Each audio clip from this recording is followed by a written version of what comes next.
You have such great energy and knowledge too. So thank you for spending time with us. Thank you for the invitation. I'm very happy to be here. You have an impressive 25-year career in organizational change with a focus on diversity, equity, and inclusion and human resources.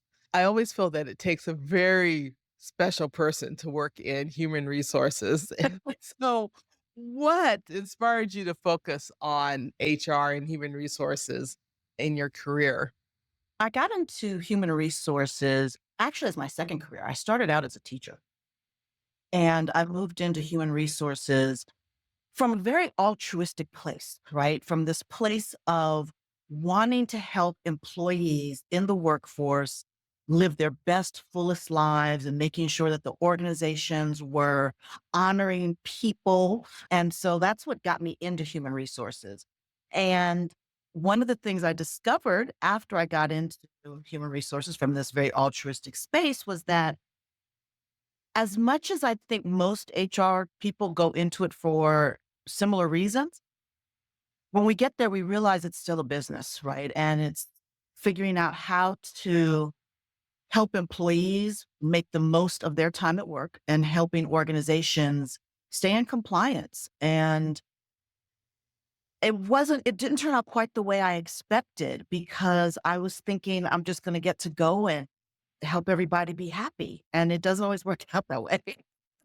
But the other thing I discovered, and I suspect many, many of your listeners have discovered the same thing, is that, organizations are really good about putting together their core values.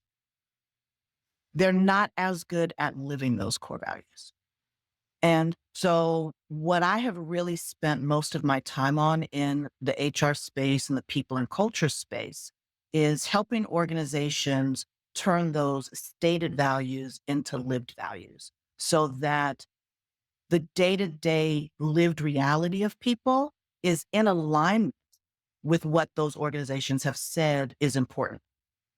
So that's really how I've spent the majority of my time in this people and culture space. That's great. That's great.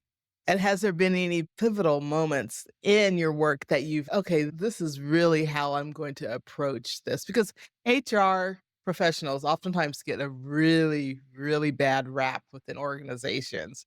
And you are bringing, again, very positive vibes and wanting to help people. And so, was there a pivotal moment to your approach when you realized that, oh, this is not quite as what I thought, this compliance or other challenges that you have in HR? It's There have been many pivotal points, but I'm going to focus on the most recent one, which was 2020. Because in 2020, we had two seismic events happen that changed the way we work and the way leaders lead. We had the murder of George Floyd and the subsequent social and racial reckoning that took place. And then we also had COVID-19, which changed not just where people work, but also how people work. And one of the things that came up during that time that was so pivotal for me was realizing that leaders were really struggling.